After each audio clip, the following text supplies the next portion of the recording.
I will move on then to our next speaker, and just see if she's, yes, she is here with us, Miss Anusha, and I'm very careful to pronounce the names, but I would try my best. Miss Anusha Abeirkma Munaingnish. And she is the National Program Officer of UNODC Regional Office for South Asia and based in Sri Lanka. Ms. Anusha is a lawyer with a Bachelor of Law degree from the University of Colombo in Sri Lanka, and she holds a Master's in Public Policy and Management from Monash University in Australia. And I think she comes in really at the right time in this conversation, just as Ms. Bandana has broken down to, alluding to the work that UNODC has done prior to the GCM objective being set, and how a lot of the work around it is also anchored into some of the tools that UNODC has developed prior and also during this part. So we'll be really interested to hear from you, Anusha. Could you elaborate a bit further on the initiatives of UNODC in relation to the GCM objective number 10? And also if you can provide some sort of recommendations where you look at particularly policies and measures in relation to trafficking and trafficking in persons. Over to you, Ms. Anusha. Thank you, Perry. Hi, everyone. I think you pronounce my name so well. Thank you so much. And I know the latter part is a bit difficult, but it went on well. So I think Bandana has set the scenario very well and put me in a little bit I should say a difficult situation as well. So anyway, when we look at GCM objective 10, prevent, combat, and eradicate trafficking in persons in the context of international migration. So I want to look at this from UNODC's lenses. So she actually mentioned very important few facts related to UNODC as well. So how the TIP protocol, Palermo protocol, has strengthened the existing situation all over the world in combating trafficking efforts, and at the same time how certain by paying more attention to certain aspects like the final point you and both Bandana mentioned, by doing various activities for capacity building and awareness raising. Sometimes we complicate the problem, so and how to avoid that, and especially by looking at the question you posed to me, how UNODC going to address that.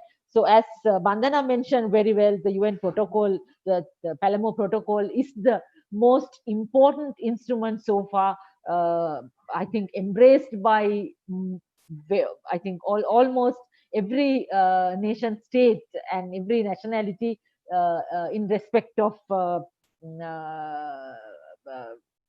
addressing issues related to trafficking in persons. So as almost like everyone in this room is aware, we have various paths to address these issues.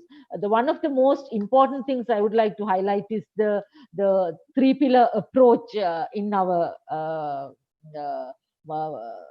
the framework, UNODC framework. So we take this three-pillar approach by looking at prevention, protection, and prosecution. So when you look at those three pillars and when you look at GCM objectives, so as Bandana mentioned, there's a very clear this thing. So one is international and one is very limited to international. It's limited to international. The other one is international and domestic as well.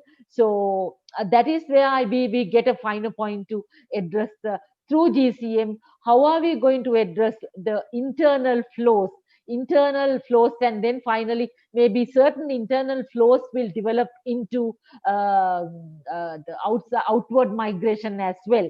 So then how are we going to address those issues if we are looking at GCM objective 10 only?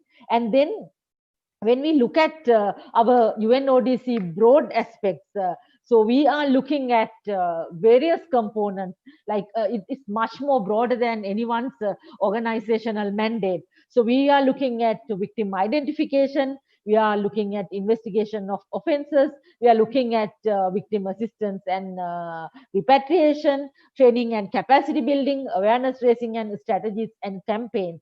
So when you look at all these things, how are you going to fine tune the policy to address international migration, to address trafficking issues, trafficking concerns happening through that process, as well as the UNODC tools are looking at domestic issues as well. How are we drawing that line? How are we going to draw the line and look at the GCM objectives only? And especially now when we talk about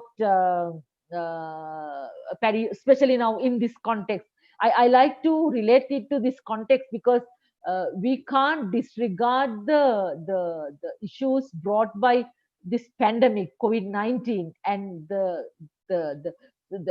changes it brought to migration process as well.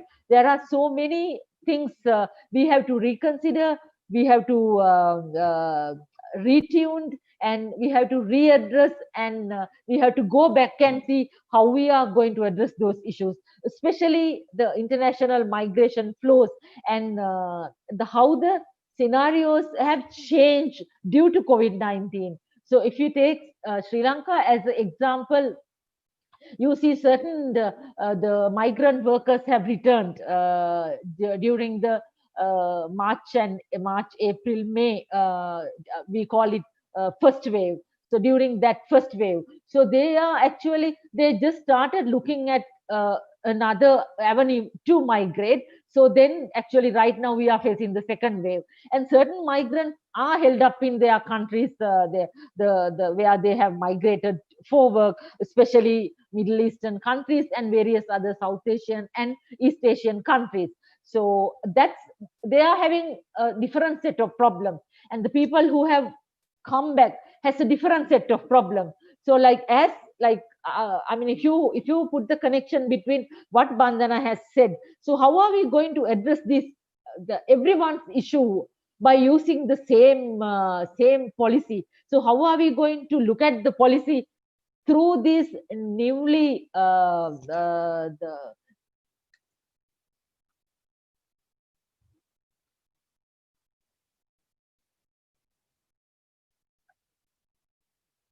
So you are asking me something? No, we've got you.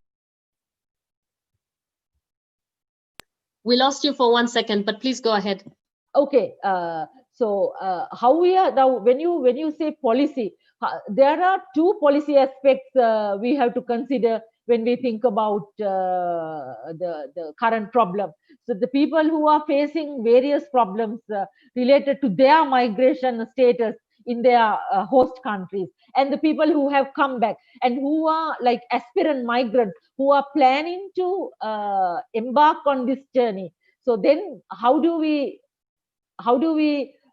fine tune our policies, existing policies, to address especially the vulnerability factors brought by COVID-19? So that is the question I want to, like, as a agency who has the mandate to implement the most important protocol, I should say, even with its as many people suggest, with its various flows and the blockades, but still it's one of the most important instruments, the Palermo Protocol and the Organized Crime Convention. So how are we going to ask member states to look at the policy? How do you fine tune the policy to address the new twists and turns of the migrant workers in the aftermath of this COVID pandemic? By putting that question, I'm going to stop for the time being, Paddy, and later on come and answer questions and take the floor as it is necessary. Anusha, thank you for responding to that question. And maybe I will also try and tag back at you here for your next follow-up question. You know, knowing the experience that you have, I mean, this is what I didn't mention, that, you know, you worked in the Ministry of Justice in Sri Lanka, and so you have that kind of, you know, you have that experience, and as well as, you know, the engagement that you have had, for instance, with the Bali process, and you know, working in these different areas in terms of, you know, legal aid, access to justice, legislative strengthening, and so on. And you mentioned the 3 Ps there, you know, the prevention, protection, and the prosecution. And so maybe you can come back to us and talk a little bit about that, because it seemed as though from, you know, reports over the years, I think countries have gone ahead to ratify the Palermo Protocol. Countries have gone ahead to also just, you know, sign up to a lot of different other, let's say, complementary instruments, whether it's at a national level or sub-regional level. For sure, I know that on the African continent, this is something that keeps moving in terms of trying to move that agenda forward. So ratification and adopting policies and signing on to frameworks at sub-regional level, at national level, has also been part of the play in terms of accessing financing for important things. So for instance, you know, national action plans that are being developed on counter-trafficking programs. So I wanted to come back to you there, you know, in talking about the prosecution part.